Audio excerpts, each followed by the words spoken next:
Резюме – это действительно визитная карточка.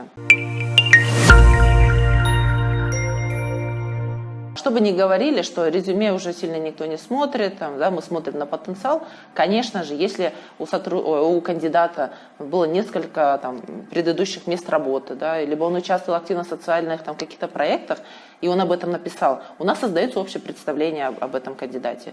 Но, к сожалению, не все умеют резюме составлять.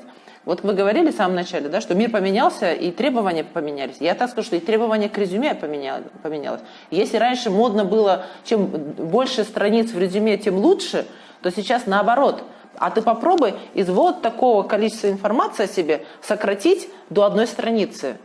Сейчас мы очень много получаем креативных резюме. То есть когда на одной странице в виде инфографики, то есть прям картинки, выбирают, вот, ну, как бы делают инфографику, статистику показывают. И на одной странице тебе все ясно, понятно.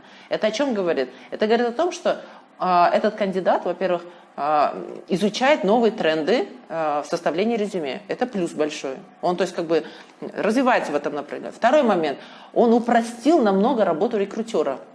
То есть она не сидит 5 страниц читает, да, бу-бу-бу, каким-нибудь 8 шрифтом маленьким, да, там и так далее, там Times New Roman, да, то есть он сделал, называется, визуально представил себя, да. И третье, он смог структурировать информацию, это очень важно, вот о чем я говорю, там аналитические способности, структурирование информации, это очень важные навыки, ну вот в ближайшие там 5-10 лет. А если еще в резюме он укажет свои достижения, не надо, ребята, пожалуйста, писать про личные качества.